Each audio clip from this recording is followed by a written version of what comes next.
بسم اللہ الرحمن الرحیم۔ السلام علیکم محترم ناظرین۔ رسول اللہ صلی اللہ علیہ وسلم نے ارشاد فرمایا، جو شخص روزانہ ان کلمات کا ورد کرتا ہے وہ بیماری، جادو ٹونا اور حادثاتی موت سے محفوظ رہے گا۔ صحت اور عمر میں اضافہ ہوگا۔ اگر بندہ بڑھاپے میں 10 بار ان کلمات کا ورد کرتا ہے تو اللہ رب العالمین نے اس کی بخشش کا وعدہ فرمایا ہے۔ وعدہ فرمایا ہے۔ یہی الفاظ آپ صلی اللہ علیہ وسلم نے 3 مرتبہ دہرائے۔ فرمایا، اس کو بشارت ہے جو بندہ اپنے فوت شدگان والدین یا اہل و عیال کو ایصال کرے، ان پر تمام عذاب اٹھا لیا جائے گا، اور اس کو فرشتے خوشخبری دیتے ہیں کہ تمہاری اولاد نے تم پر احسان کیا ہے، اور ان کے والدین کی روحیں اپنی اولاد کو دعائیں دیتی ہیں۔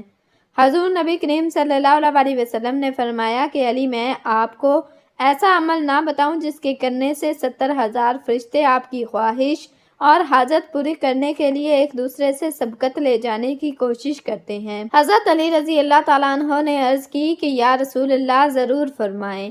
تو آپ صلی اللہ علیہ وسلم نے حضرت علی رضی اللہ تعالیٰ عنہ کو کون سا عمل بتایا، وہ اس ویڈیو میں بیان کریں گے۔ پیارے ناظرین، ایک مرتبہ یمن کے ایک تاجر نے پہلی مرتبہ اپنے بیٹے کو تجارت کے لیے بھیجا، اور حضرت محمد مصطفیٰ صلی اللہ علیہ وسلم نے جو کلمات حضرت علی رضی اللہ تعالیٰ عنہ کو بتائے تھے، حضرت علی رضی اللہ تعالیٰ عنہ نے وہ کلمات عام کر دیے۔ یہ سلسلہ اسی طرح چلتا رہا، اور تاجر نے وہی کلمات پڑھ کر اپنے دل میں یہ خواہش کی کہ میرا بیٹا خیر و عافیت کے ساتھ اپنی پہلی تجارت کر کے واپس آ جائے۔ اس تاجر نے خوشی خوشی اپنے بیٹے کو ایک کشتی پر سوار کر دیا، جبکہ کچھ اور لوگ بھی اس کشتی پر سفر کر رہے تھے، تو اس سمندر میں سے ایک آواز دینے والے کی آواز سنائی دی، لیکن اس کی صورت نظر نہ آئی۔ اس آواز دینے والے نے کہا کہ اگر کوئی شخص مجھے 10,000 دینار دے دے تو میں اس کو ایک ایسا وظیفہ بتا دوں گا کہ اگر وہ ہلاکت کے بالکل قریب پہنچ گیا ہو اور اس وظیفے کو پڑھ لے تو تمام بلائیں اور مصیبتیں اس سے ٹل جائیں گی۔ اس کشتی کے مسافروں میں سے ایک نے بلند آواز میں جواب دیا کہ میرے پاس آؤ، میں تم کو 10,000 دینار دیتا ہوں، مجھے وہ وظیفہ بتا دو۔ تو آواز آئی کہ تم اپنے دیناروں کو سمندر کے اندر ڈال دو، مجھے وہ مل جائیں گے اور میں تمہیں وہ وظیفہ بتا دوں گا۔ چنانچہ اس کشتی کے مسافر نے 10,000 دیناروں کو اس سمندر کے اندر ڈال دیا، تو اس آواز دینے والے شخص نے مسافر کے کان میں آ کر وہ وظیفہ بتایا جو نبی کریم صلی اللہ علیہ وسلم نے حضرت علی رضی اللہ تعالیٰ عنہ سے فرمایا تھا، اور اس مسافر نے بھی وہی وظیفہ سن کر پڑھ لیا تھا، اور یہ مسافر اسے یمن کے تاجر کا بیٹا تھا۔ آواز دینے والے نے اس سے کہا کہ تجھے جب بھی کوئی مصیبت پڑے تو اس وظیفے کو پڑھ لیا کرو، جبکہ یہ سن کر کشتی کے دوسرے تمام مسافروں نے اس کا مذاق اڑایا اور کہا کہ تو نے اپنی کثیر رقم سمندر میں پھینک کر ضائع کر دی۔ تاجر کے بیٹے نے جواب دیا کہ ہرگز میں نے اپنی دولت کو ضائع نہیں کیا، اور مجھے اس بات میں کوئی شبہ نہیں ہے کہ مجھے قرآن پاک کی یہ آیت ضرور بالضرور نفع ہی دے گی۔ لہٰذا اس کے بعد چند گھنٹے وہ کشتی چلتی رہی، پھر اچانک طوفان کی موجوں سے وہ کشتی ٹوٹ کر بکھر گئی، اور سوائے اس تاجر کے بیٹے کے اس کشتی کا کوئی آدمی بھی زندہ نہ بچا۔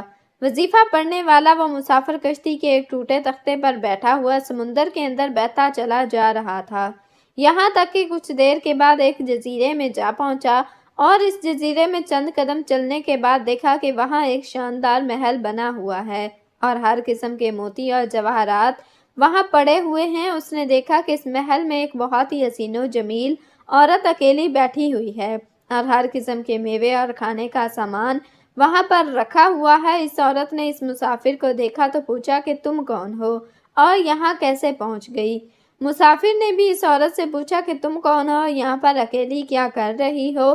تو اس عورت نے اپنا قصہ سنایا کہ میں بصرہ کے ایک عظیم اور بڑے تاجر کی بیٹی ہوں، میں اپنے باپ کے ساتھ سمندر کے سفر پر جا رہی تھی، ہماری کشتی ٹوٹ گئی اور مجھے اچانک کوئی کشتی کے اندر سے اٹھا کر لے بھاگا، اور میں اس جزیرے میں اس محل کے اندر اس وقت سے پڑی ہوں۔ ایک شیطان ہے جو مجھے اس محل میں لے آیا ہے، اور وہ ہر 7ویں دن یہاں آتا ہے، لیکن میرے ساتھ صحبت تو نہیں کرتا، لیکن بوس و کنار ضرور کرتا ہے، اور آج اس کے یہاں آنے کا دن ہے، لہٰذا تم اپنی جان بچا کر یہاں سے بھاگ جاؤ، ورنہ وہ شیطان تمہاری جان لے لے گا۔ ابھی اس عورت کی گفتگو ختم نہ ہوئی تھی کہ وہاں ایک دم سے اندھیرا چھا گیا۔ عورت نے پھر سے کہا کہ جلدی یہاں سے بھاگ جاؤ کیونکہ وہ آ رہا ہے۔ ورنہ وہ تم کو ضرور جان سے مار ڈالے گا۔ چنانچہ وہ شیطان وہاں پر آ گیا، لیکن وہ مسافر یوں ہی وہاں پر کھڑا رہا۔ وہ شیطان جیسے ہی اس کو دبوچنے کے لیے آگے بڑھا تو مسافر نے وہ وظیفہ پڑھنا شروع کر دیا۔ وہ وظیفہ سنتے ہی شیطان زمین پر گر پڑا اور زور کی آواز آئی کہ جیسے پہاڑ کا کوئی ٹکڑا ٹوٹ کر زمین پر گر پڑا ہو۔ پھر دیکھتے ہی دیکھتے وہ شیطان جل کر راکھ کا ڈھیر ہو گیا۔ یہ دیکھ کر اس عورت نے کہا کہ اللہ تبارک و تعالیٰ نے تم کو رحمت کا فرشتہ بنا کر میرے پاس یہاں بھیج دیا ہے اور تمہاری بدولت مجھے اس شیطان سے نجات مل گئی ہے۔ پھر اس عورت نے مسافر سے کہا کہ یہ موتی اور جواہرات اٹھا لو اور محل سے نکل کر میرے ساتھ سمندر کے کنارے کی جانب چلو، وہاں سے کوئی کشتی تلاش کر کے یہاں سے نکل چلتے ہیں۔ چنانچہ بہت سے موتی اور کھانے کا سامان اپنے ساتھ لے کر وہ دونوں اس محل سے نکلے۔ وہ دونوں سمندر کے کنارے پر جا پہنچے۔ وہاں ایک کشتی بصرہ کی جانب جا رہی تھی۔ وہ دونوں اس کشتی پر سوار ہو کر بصرہ جا پہنچے۔ لڑکی کے والدین اپنے گمشدہ لڑکی کو دیکھ کر بے حد خوش ہوئے اور وہ اس مسافر کے شکر گزار ہوئے اور بہت ہی عزت اور احترام کے ساتھ اسے اپنے گھر میں مہمان بنا کر رکھا۔ پھر لڑکی کے والدین نے پوری سرگزشت سنا کر ان دونوں کا نکاح بھی کر دیا۔ یہ دونوں میاں بیوی بن کر رہنے لگے اور تمام موتی اور جواہرات جو اس جزیرے سے لے کر آئے تھے وہ ان دونوں کی مشترکہ دولت بن گئی۔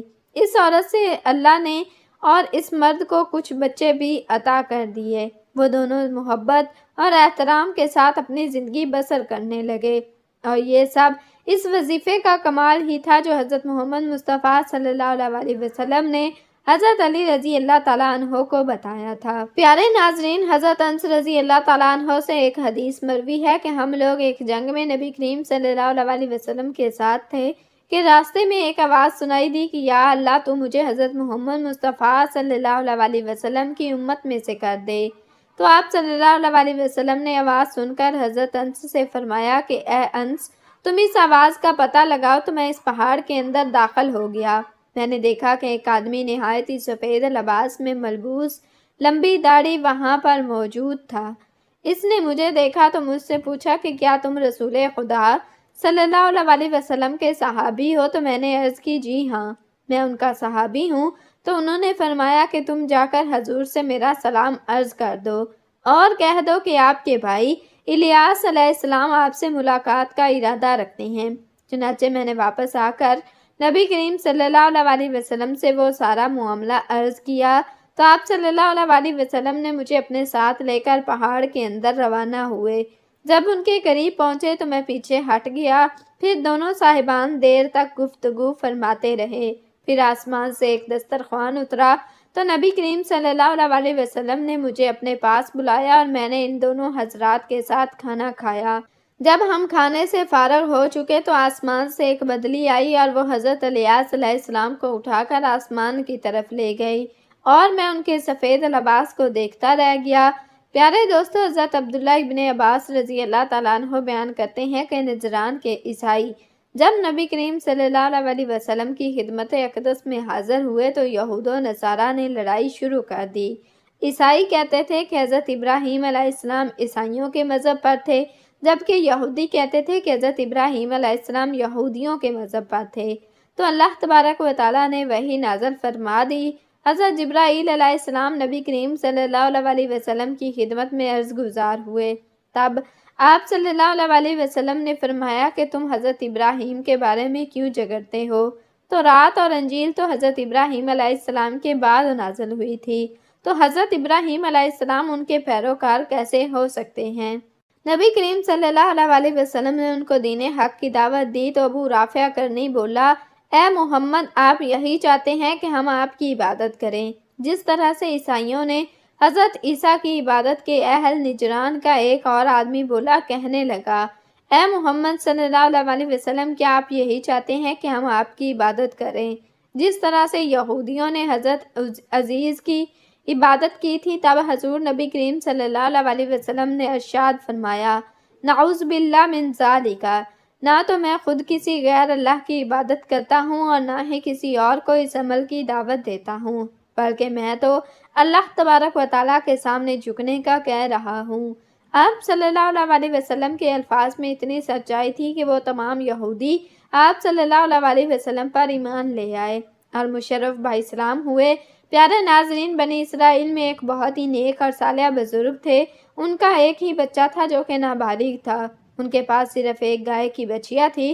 اس بزرگ نے اپنی وفات کے قریب اس بچیا کو جنگل میں لے جا کر ایک غار کے پاس یہ کہہ کر چھوڑ دیا کہ یا اللہ، میں اس بچیا کو اس وقت تک تیری امان میں دیتا ہوں کہ جب تک میرا بچہ بالغ ہو جائے۔ اس کے بعد اس بزرگ کی وفات ہو گئی اور وہ بچیا جوان ہو کر درمیانی عمر کی ہو گئی اور نابالغ بچہ بڑا ہو کر اپنی ماں کا بہت ہی فرما بردار اور انتہائی نیکوکار ہو گیا۔ اس نے اپنی رات کو 3 حصوں میں تقسیم کر رکھا تھا۔ ایک حصے میں سوتا اور ایک حصے میں عبادت کرتا، جبکہ ایک حصے میں اپنی ماں کی خدمت کرتا اور روزانہ جنگل سے لکڑیاں کاٹ کر لاتا تھا۔ پھر ان کو فروخت کر کے 1/3 رقم صدقہ کر دیتا اور 1/3 رقم اپنی ذات پر خرچ کر لیتا، جبکہ 1/3 رقم اپنی والدہ کو دے دیتا۔ ایک دن لڑکے کی ماں نے کہا کہ میرے پیارے بیٹے، تمہارے باپ نے میراث میں ایک بچیا کو چھوڑا تھا جس کو انہوں نے فلاں جھاڑی کے پاس جنگل میں اللہ کی امانت میں سونپ دیا تھا۔ اب تم اس جھاڑی کے پاس جا کر یوں دعا مانگو کہ اے خدا بندے کریم، میرے باپ کی چھوڑی ہوئی امانت مجھے واپس لوٹا دے۔ اور اس بچیا کی نشانی یہ ہے کہ وہ پیلے رنگ کی ہے اور اس کی کھال اس طرح سے چمک رہی ہوگی جیسے سورج کی ہلکی ہلکی کرنیں ہوں۔ یہ سن کر وہ لڑکا جنگل میں اس جھاڑی کے پاس گیا اور دعا کی تو فوراً ہی وہ گائے دوڑتی ہوئی آ گئی اور لڑکے کے پاس آ کر کھڑی ہو گئی۔ لڑکا اس کو پکڑ کر گھر لایا تو اس کی ماں نے کہا کہ میرے بیٹے، تم اس گائے کو لے جا کر بازار میں 3 درہم میں فروخت کر ڈالو، لیکن کسی گاہک کو بغیر میرے مشورے کے مت دینا۔ ان دنوں بازار میں گائے کی قیمت 3 درہم آ رہی تھی۔ بازار میں ایک گاہک آیا، در حقیقت ایک فرشتہ تھا۔ اس نے کہا کہ اس گائے کی قیمت 3 دینار سے زیادہ دوں گا مگر تم اپنی ماں سے مشورہ کیے بغیر اپنی گائے میرے ہاتھ فروخت کر ڈالو۔ اس لڑکے نے کہا کہ تم کتنی ہی زیادہ اس گائے کی قیمت لگا دو، لیکن میں اپنی ماں سے مشورہ کیے بغیر ہرگز اس گائے کو فروخت نہیں کروں گا۔ لڑکے نے اپنی ماں سے سارا ماجرا بیان کیا تو ماں نے کہا کہ شاید یہ گاہک کوئی فرشتہ ہو، تو اے میرے بیٹے، اس سے مشورہ کرو کہ ہم اس گائے کو ابھی فروخت کریں یا نہ کریں۔ چنانچہ اس لڑکے نے بازار میں جا کر جب اس گاہک سے مشورہ کیا تو اس نے کہا کہ ابھی تم اس گائے کو فروخت نہ کرو، آئندہ اس گائے کو حضرت موسیٰ علیہ السلام کے لوگوں میں سے کچھ لوگ خریدیں گے اور تم اس گائے کے چمڑے میں سونا بھر کر اس گائے کی قیمت طلب کرنا تو وہ لوگ اتنی ہی قیمت دے کر خریدیں گے۔ چنانچہ چند ہی دنوں کے بعد بنی اسرائیل کے بہت ہی مالدار آدمی کو، جن کا نام عامیل تھا، اس کے چچا کے 2 لڑکوں نے عامیل کو قتل کر دیا اور اس کی لاش کو ایک ویرانے میں ڈال دیا۔ صبح کو قاتل کی تلاش شروع ہوئی، لیکن جب کوئی قاتل نہ ملا تو کچھ لوگ حضرت موسیٰ علیہ السلام کی خدمت میں حاضر ہوئے۔ انہوں نے حضرت موسیٰ علیہ السلام سے قاتل کا پتہ پوچھا تو آپ نے فرمایا کہ تم لوگ ایک گائے کو ذبح کرو اور اس کی زبان یا دم کی ہڈی سے لاش کو مارو تو وہ زندہ ہو کر خود ہی اپنے قاتل کا نام بتا دے گی۔ یہ سن کر بنی اسرائیل کے لوگوں نے گائے کے رنگ اور اس کی عمر وغیرہ کے بارے میں بحث و مباحثہ شروع کر دیا۔ پھر بالآخر جب وہ اچھی طرح سے سمجھ گئے کہ فلاں قسم کی گائے چاہیے تو ایسی گائے کی تلاش شروع کر دی۔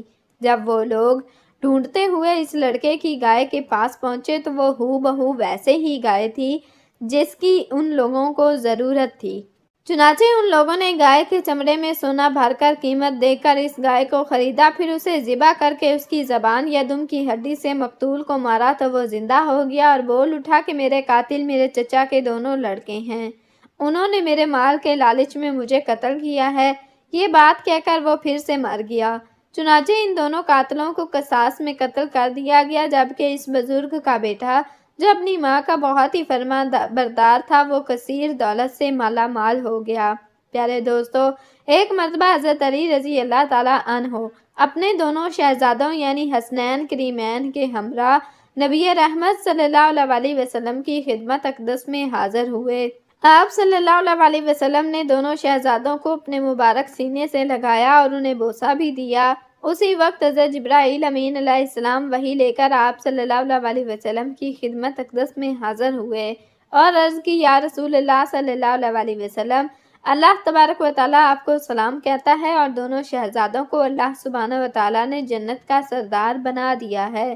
اس وقت نبی کریم صلی اللہ علیہ وسلم کو اس قدر خوشی ہوئی کہ آپ صلی اللہ علیہ وسلم نے حضرت علی رضی اللہ تعالیٰ عنہ کو یہ وظیفہ پڑھنے کے لیے فرمایا کہ جب تم کسی ایسی مشکل میں ہو کہ تمہیں اس کے حل کا کوئی امکان نظر نہ آئے تو یہ کلمات پڑھ لینا، اللہ تبارک و تعالیٰ آپ کے لیے 70,000 فرشتے بھیج دیں گے جو وہ کام پورا کرنے کے لیے ایک دوسرے کے آگے لپکیں گے اور ایک دوسرے پر سبقت لے جانے کی کوشش کریں گے۔ حضرت علی رضی اللہ تعالیٰ عنہ نے دستے ادب جوڑ کر عرض کی، یا رسول اللہ صلی اللہ علیہ وسلم وہ کلمات کون سے ہیں؟ تو آپ صلی اللہ علیہ وسلم نے ارشاد فرمایا کہ وہ کلمات یہ ہیں: بسم اللہ الرحمن الرحیم، سبحان اللہ و بحمدہ سبحان اللہ العظیم۔ ان کلمات کو پڑھنے سے اللہ سبحانہ و تعالیٰ مدد فرماتا ہے۔ لہٰذا تمام مسلمان بہنوں اور بھائیوں سے میری گزارش ہے کہ جب بھی آپ کے بچے کہیں باہر جائیں یا کسی بھی مصیبت میں ہوں تو یہ کلمات ضرور پڑھ لینا۔ انشاءاللہ آپ کو اللہ سبحانہ و تعالیٰ کی طرف سے مدد ضرور پہنچے گی اور ان کلمات کو پڑھنے والے کی ہر حاجت اور خواہش کے لیے 70,000 فرشتے اس کے معاون ہوں گے۔ اللہ تبارک و تعالیٰ سے دعا ہے کہ اللہ تعالیٰ ہمیں نیکی کی بات کو سننے، سمجھنے اور اس پر عمل کرنے کی طاقت اور توفیق عطا فرمائے۔ میرا سنانا اور آپ کا سننا اپنی پاک بارگاہ عالیہ میں قبول و منظور فرمائے۔